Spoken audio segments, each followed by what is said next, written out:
Hi అండి. అందరికీ నమస్కారం. మరొక మంచి టెంపుల్ వీడియోతో మీ ముందుకి నరేంద్ర ఇన్ఫో. చిన్న తిరుపతి అదేనండి, ద్వారకా తిరుమల అంటారు.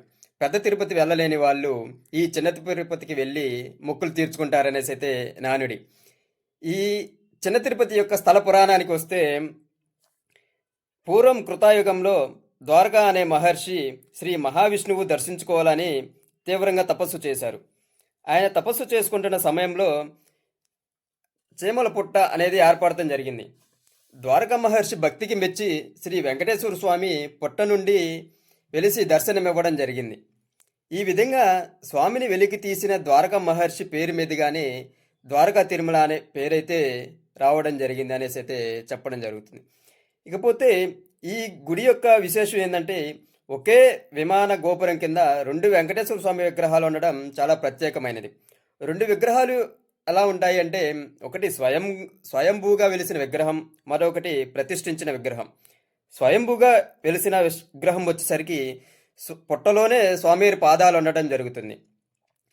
ఇక భక్తులకి దర్శనమిచ్చే విగ్రహం వచ్చేసరికి స్వామివారి నడుం పైనుంచి దర్శనమైతే ఇవ్వడం జరుగుతుంది. ఇక పుట్టలోనే ఎందుకు ఉన్నాయి అంటే, ద్వారకా మహర్షి పాదసేవను కోరడంతో పాదాలు పుట్టలోనే ఉండిపోయాయి అని పైభాగం మాత్రమే భక్తులకు దర్శనమిస్తుంది.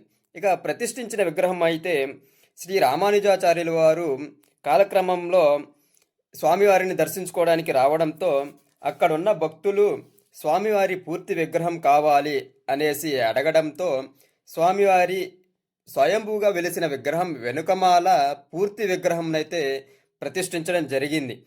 ఇకపోతే ఇక్కడ మరొక విశేషం ఏంటి అంటే, ఈ స్వామివారికి అభిషేకం అనేది చేయరు. ఎందుకు అంటే, ద్వారకా మహర్షి తపస్సు చేస్తున్న సమయంలో చీమల పుట్ట అనేది ఏర్పడటం జరిగింది. కాబట్టి స్వామివారికి అభిషేకం అనేది చేస్తే ఆ యొక్క నీరు కానీ, ఏటి ద్వారా అయితే జలాలు కానీ తపస్సు చేస్తారో వాటి ద్వారా పుట్టలో ఉన్న చీమలు అలజడికి లోనవుతాయి, కదులుతాయి అనేసి అయితే భావించి ఇక్కడ స్వామివారికి అయితే అభిషేకం అనేది చేయరు. అందుకనేసి అభిషేకం లేని వెంకటేశ్వర స్వామి అని కూడా అంటారు. ఇకపోతే ఇక్కడికి ఎలా వెళ్ళాలి అంటే, విజయవాడ నుంచి అయితే ఏలూరుకి కానీ, రాజమండ్రికి కానీ, వైజాగ్ వెళ్ళే ట్రైన్ ఏదైనా ఎక్కొచ్చు. ఆ ట్రైన్ల ద్వారా ఏలూరులో అయినా దిగొచ్చు, లేదా భీమడోలు అయినా దిగొచ్చు.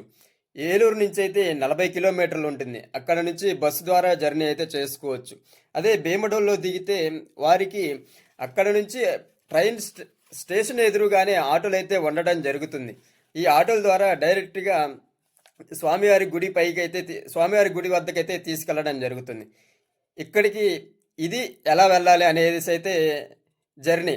ఇకపోతే అక్కడ విశేషాలు వచ్చేసరికి ట్రైన్ ఫెసిలిటీస్ అలాగే రూములు కూడా అందుబాటులోనే ఉంటాయి. రూములు వచ్చేసరికి చాలా అద్భుతంగానే ఉంటాయి. ఇకపోతే స్వామివారి నిత్య అన్న ప్రసాదం కూడా అక్కడైతే పెట్టడం జరుగుతుంది. స్వామివారి గుడి వెనకమాలే ఈ రూములు కానీ, అన్నప్రసాదశాల కానీ, యాగశాల కానీ అనేవి మొత్తం కూడా ఉండడం జరుగుతుంది. కాబట్టి అక్కడికి కారులో అయినా వెళ్ళొచ్చు. కారులో వెళ్ళినా కొండపైకి వెళ్ళేటప్పుడు టోల్ గేట్ అయితే ఉండడం జరుగుతుంది. ప్రతి ఒక్క వెహికల్కి టోల్ అమౌంట్ అయితే తీసుకోవడం జరుగుతుంది. అక్కడ కార్ పార్కింగ్ అయితే చేసుకోవచ్చు. ఇప్పుడు మీరు చూస్తున్నది భోజనశాల. ఇక్కడ నిత్య అన్నదానం అయితే జరుగుతూ ఉంటుంది. కాబట్టి ఎంతమంది భక్తులు వెళ్ళినా అన్నదానం అయితే చేయడం జరుగుతుంది. ఇప్పుడు మీరు చూస్తున్నది అన్నదాన నుంచి రూములకి వెళ్ళే దారిలో ఉన్న ఓపెన్ ప్లేసు. అలాగే మీరు చూస్తున్నది ఇప్పుడు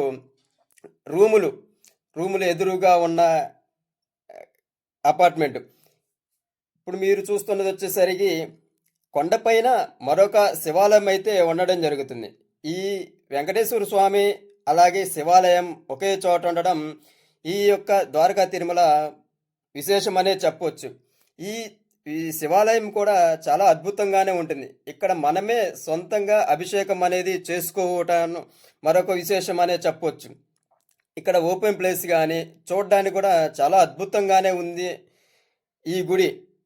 కాబట్టి వెళ్ళాలి అనుకున్నవారు తప్పనిసరిగా ఒకసారైనా వెళ్ళి దర్శనం చేసుకోవాలనేసి అయితే చెప్పవచ్చు.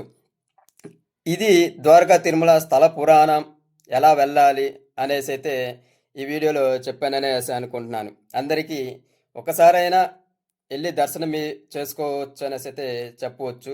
చాలా అద్భుతమైన ప్లేసు ఇదండి. ద్వారకా తిరుమల స్థల పురాణం, అలాగే ఎలా వెళ్ళాలి అనేసి అయితే మంచి ఇన్ఫర్మేషన్ ఇచ్చాననేసి అయితే అనుకుంటున్నాను. ఇంకేమైనా కావాలనుకుంటే కామెంట్లో కామెంట్ చేయండి.